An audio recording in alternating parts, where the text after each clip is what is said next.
Hi, everybody, and welcome to ZTV Live. I'm Susan Mulligan Fleischman. Today is Tuesday, December 1st, 2020. Happy new month to everybody out there. Thank you so much for joining the show. If anybody wants to go ahead and give us a wave or a hello and let us know that we're on and you can hear us and see us, that'd be great. I did want to let everybody know that this Sunday, December 6th, is the Delray Christmas tree lighting, and the Zebra will be covering it virtually this year. Obviously, they can't have the normal crowds who like to go see that show, the tree lighting I mean, but it will be this Sunday at 6 p.m. And if you go onto the Zebra website, you can see there's an Eventbrite registration. So please go ahead. It's free to join virtually, but we would like you to register. So please definitely go on our website or go on our Facebook page and look for the link. We're really looking forward to it. In the spirit of the season, the Delray Business Association is collecting toiletries for Carpenter Shelter, a local nonprofit that helps homeless achieve sustainable independence through shelter guidance, education, and advocacy. So they'll be we're collecting supplies for them, including unscented lotion, deodorant, body wash, shampoo, conditioners. Donations will be collected from Saturday, December 5th through Christmas Day at designated bins along Mount Vernon Avenue. And if you'd like to know the location of those bins, go ahead and log on to visitdelray.com/holiday, and you should get the information there. So again, please go on our site and register to attend the virtual Delray tree lighting. It should be a fun event and sure to get you in the holiday spirit. Tonight, we're so pleased to welcome back our favorite book reviewer, Ralph Paluso, for his tonight's episode of Reading, Writing, and Ralph. Ralph, welcome back to ZTV Live. Well, thank you, Susan. It's good seeing you again. How are you? I'm very good. I am. We had a nice, relaxing Thanksgiving weekend. Just our family, a little bit smaller than usual, but I have to say it was a very nice, relaxing, delicious day. How about you? We did much the same. A lot of Skyping with the relatives and children and their families. Different, but we made it work, and we enjoyed our Thanksgiving with the folks that we were with. So Yeah. it went well. Yeah, we did the same. I had a nice Skype call with my family, and in fact, I think that we actually, for an hour and a half at least, got to see more family members than we normally do on Thanksgiving. So it worked out okay. Worked out that way. And talk about virtual. Tonight I am virtually sitting in front of Lafayette Square. Because our author, our guest tonight, is Ed Moser, and he's written a terrific book called DC's Unruly Neighborhood around the White House, and he's got some magnificent stories ranging from wild parties to murder and all sorts of mayhem. And so it will be an interesting discussion. Fantastic. And I know you'll have your trivia questions, so viewers, get ready to answer those trivia questions. Yes, we have two questions tonight, and everybody should be on their toes, and let's get to those. Remember, it's the first person with the correct answer, and then after that, since we won't give away two books to the same person, we'll recognize the person with the first answer, but then it'll be the person with the second. Perfect. I'm glad that you explained that, Ralph. Thank you. Okay, let's go ahead and welcome Ed Moser to the show. Ed Moser, welcome to ZTV Live. Great to be with you. Hi, Ed. How you doing? Just fine, just fine. I had a busy day today. I just finished the manuscript for my next book, which is A Hidden History of Congress. But I'm glad to talk about my current book about the secret history of the White House neighborhood, Lafayette Square. Yeah, great. I know you're under intense pressure.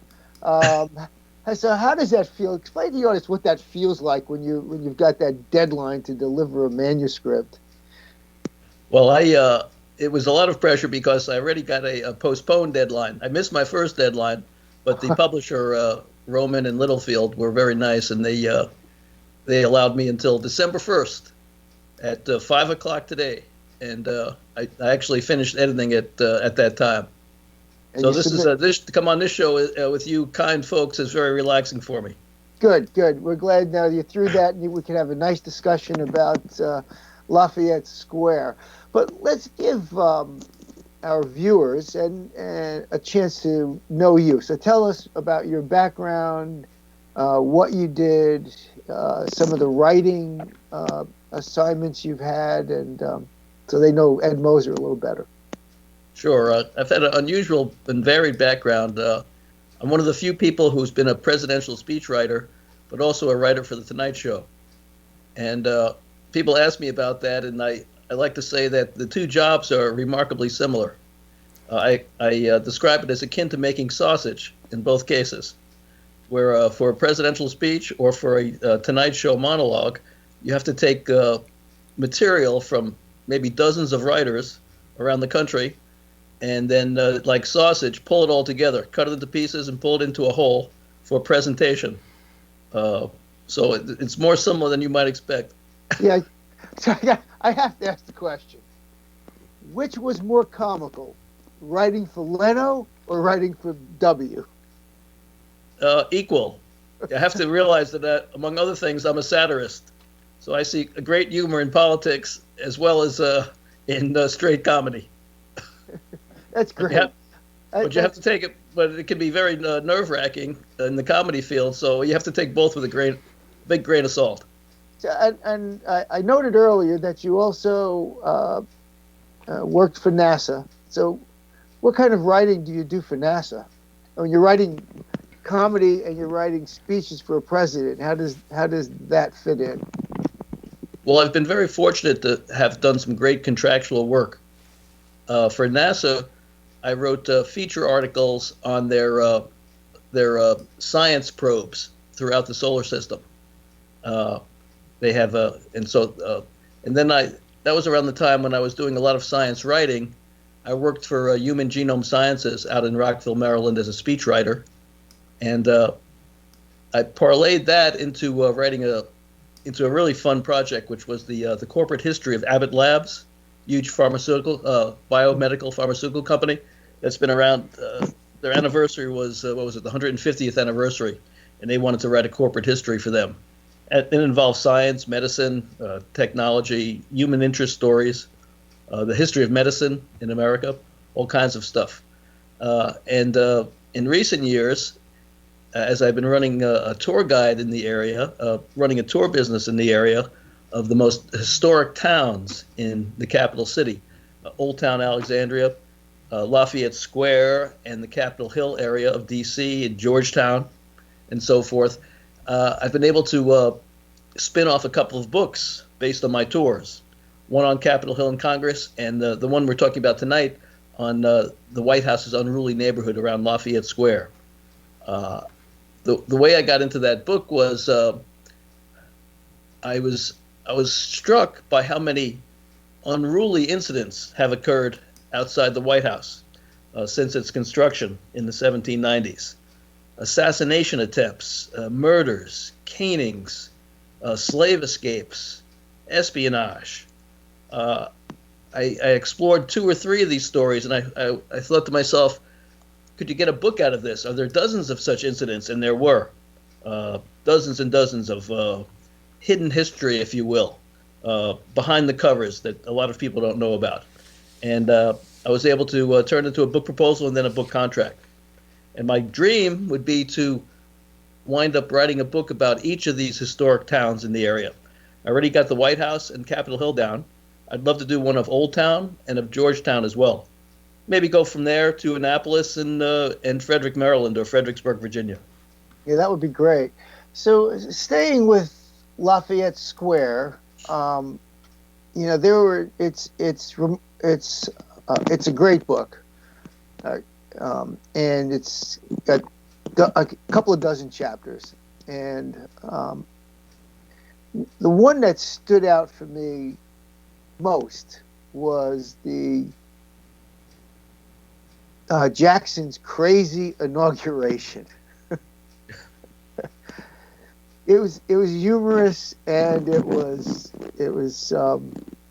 it's got some drama to it. So tell the audience about how you researched Jackson's inauguration parties and how you got that deep inside of the chaos that went on. Well, it's funny. One of the tours I give is on drinking in potables in Washington D.C., and that story fits right in for a tour that heads out from the Mayflower Hotel, which has the Edgar Bar, where J. Edgar Hoover met for lunch, not over martinis, but just mineral water for many years. But Andrew Jackson was elected president in 1828 after he had the election stolen from him in 1824, so to speak. He won the popular vote, but he lost the electoral college. Was there voter fraud? You might be surprised to hear that the electoral college has led to much controversy for 2 centuries, not just in recent elections. Jackson lost the 1824 election to a very upright man, John Quincy Adams. After winning the popular vote, he and his supporters came back storming 4 years later, and they won easily.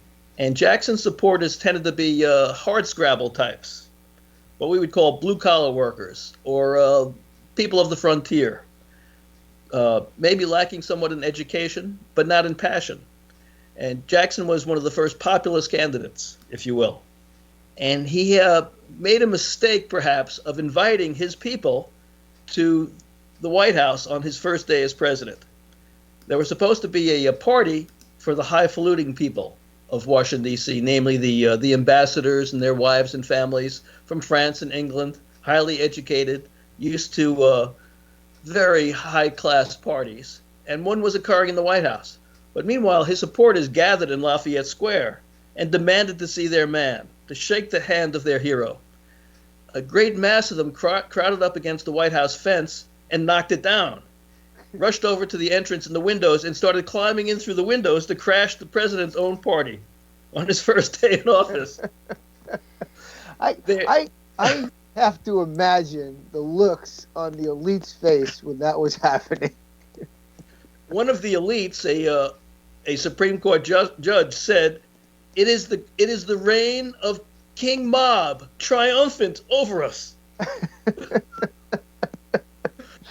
I tell you that story alone it kept me going in the book. I tell you, that was hilarious. You mentioned that it's funny, but also has serious aspects because yes. Jackson was nearly killed. His mob of supporters nearly crushed him to death, and he was an elderly man, not well. His staffers and his enslaved servants feared for his health, and they took him to the second floor of the White House, and they made a makeshift rope out of his bedclothes, and he lowered himself down the second floor of the White House to the lawn on the south lawn, got on his horse, and raced to a hotel downtown where he spent his first night as president.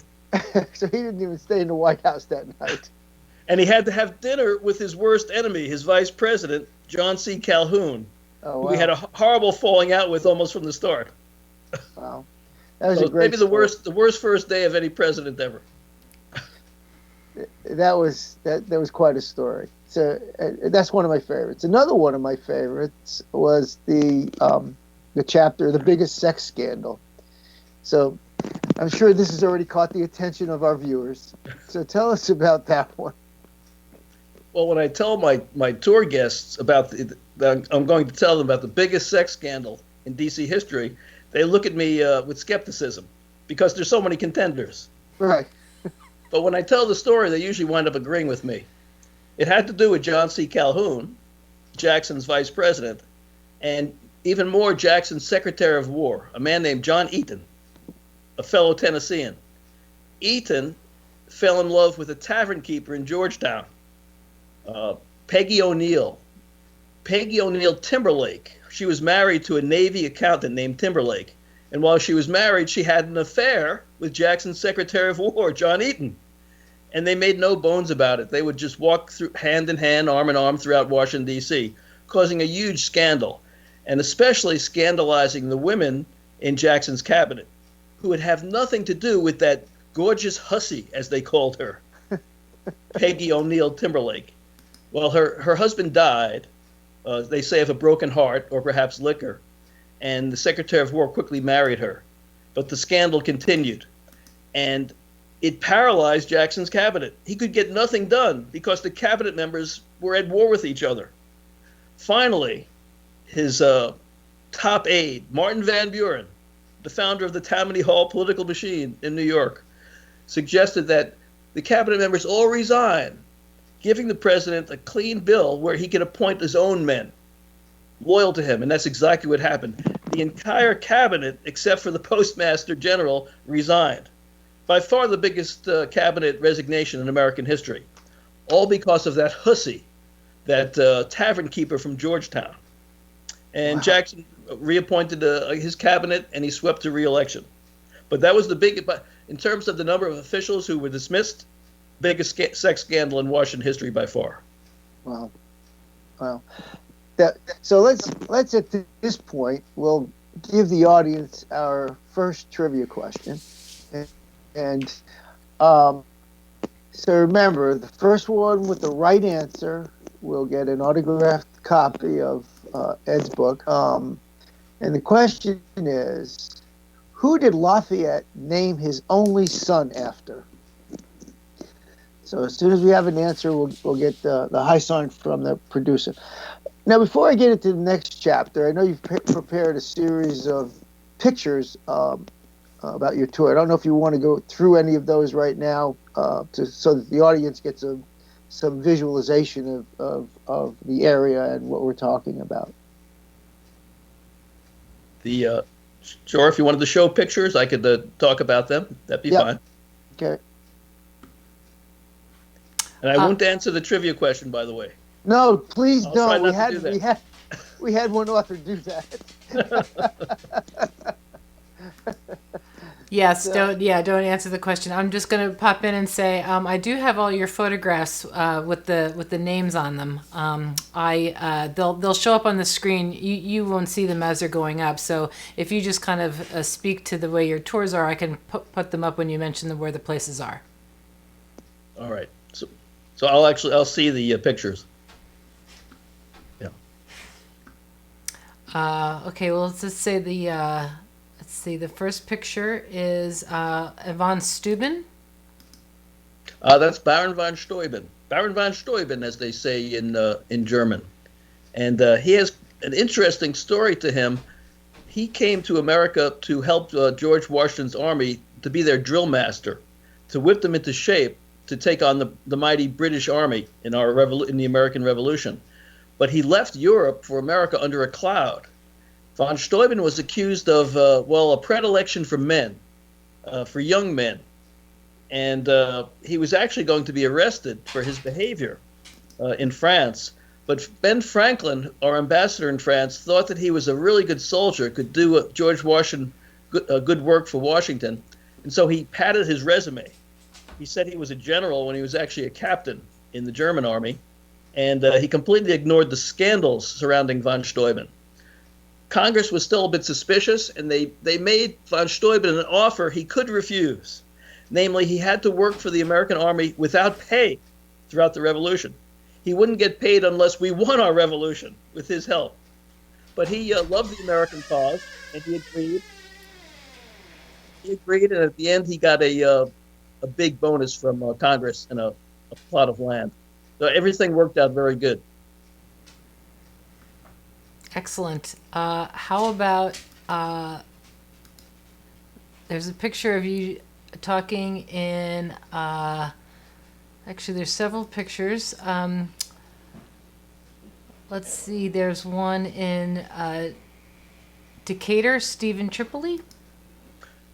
Well, one of the nicest mansion in Lafayette Square, apart from the White House itself, is the Decatur House. And it was built by the father of American architecture, Benjamin Latrobe. Beautiful place. And it was built by Stephen Decatur, who was our greatest naval hero.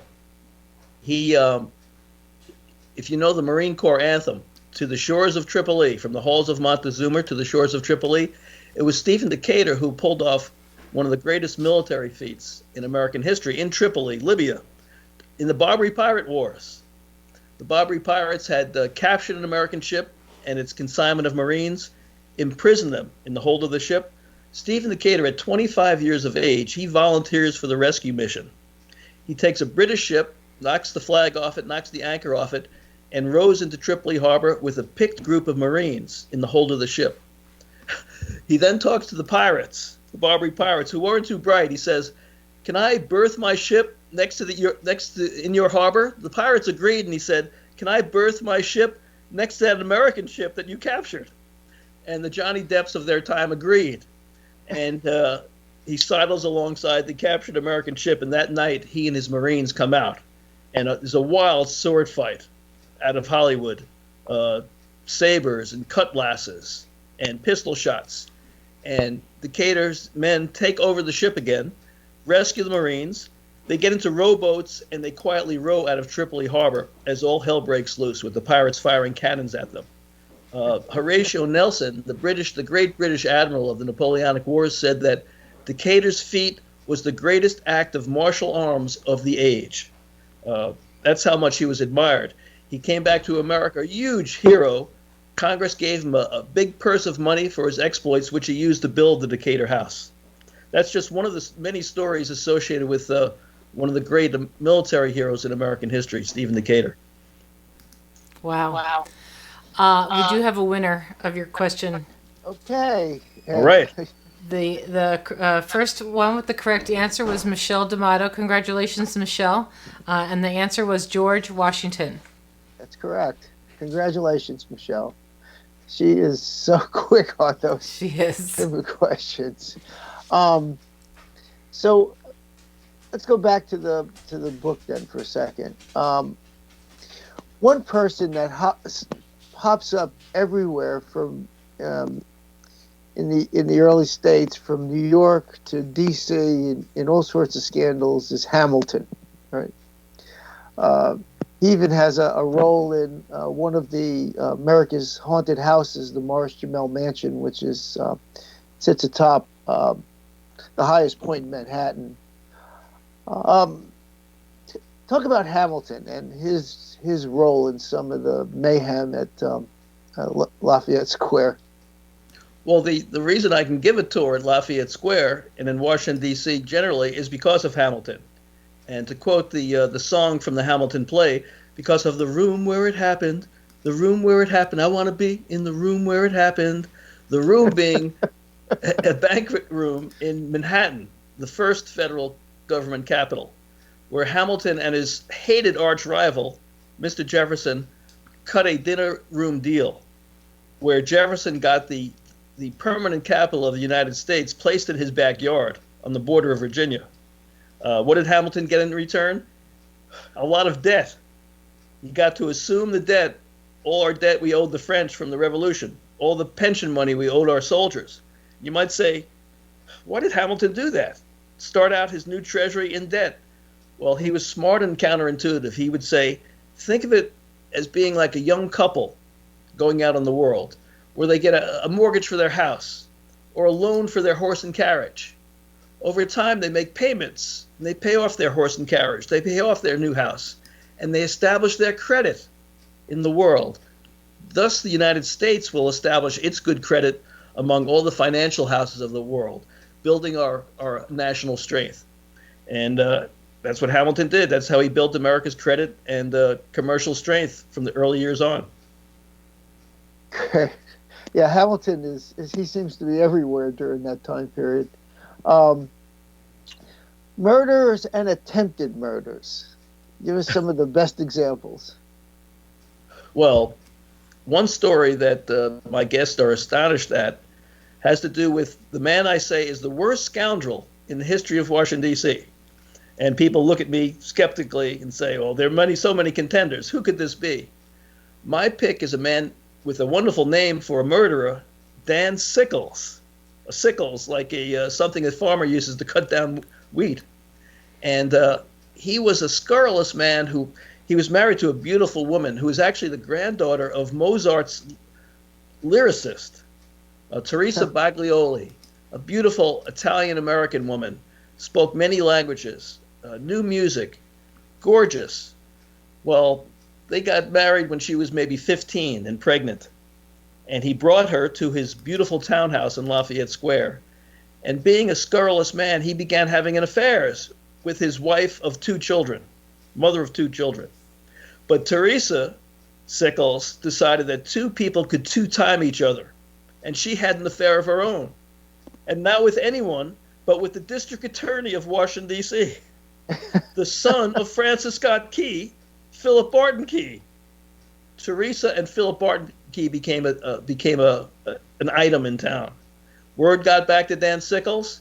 He spotted Philip Barton Key in Lafayette Square one night, rushed out with 3 pistols, and shot the man dead.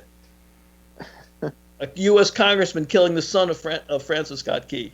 Can't make this up. Truth is stranger than fiction. Did he manage to hold his office? Well, you would think it was an open and shut case because dozens of people saw him shoot down the district attorney. And he was brought to trial, murder trial, but he hired the best defense attorney of the day. Not Johnny Cochran, but Edwin Stanton, who became later Lincoln's Secretary of War in the Civil War, a brilliant and able man, then a great defense counsel. And he pleaded to the jury that, put yourself in my client's shoes. You look out into Lafayette Square and you see the man who's having an affair with your wife. Wouldn't you fly into a rage, run out and kill the man? Wouldn't you be touched by temporary insanity? And that plea swayed the jury, the first successful use of temporary insanity in American jurisprudence. Crimes of passion, I guess. Let's give the audience the second trivia question.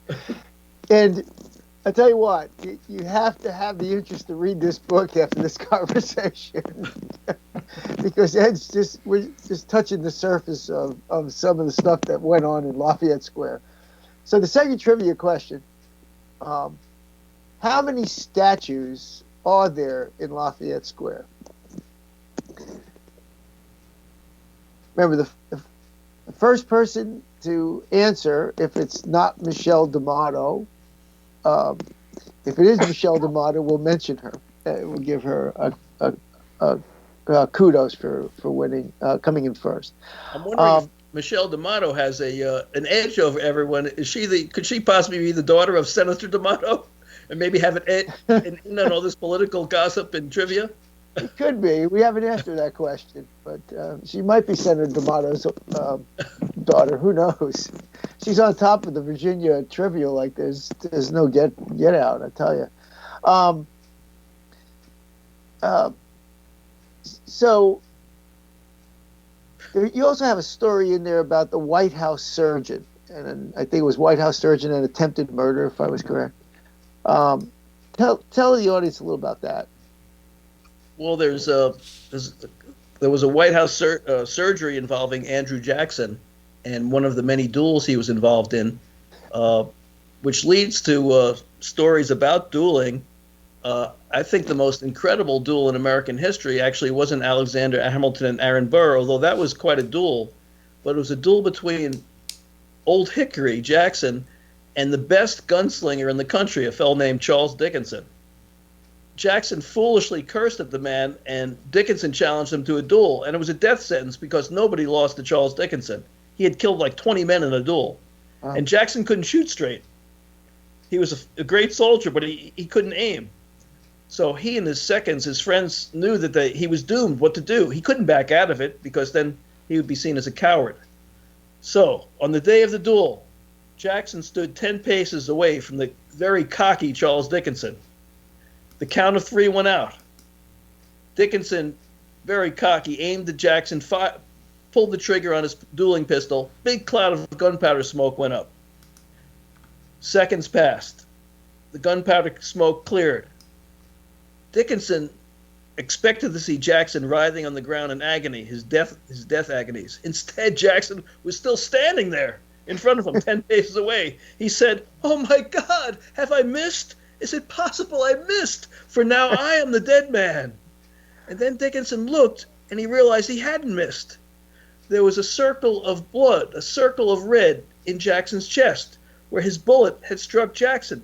For Old Hickory's strategy was to take the first bullet, to stand there and take the shot, gambling that he would have enough of his life left to return the shot, which he did, striking Dickinson dead, winning the most incredible duel in American history, I believe.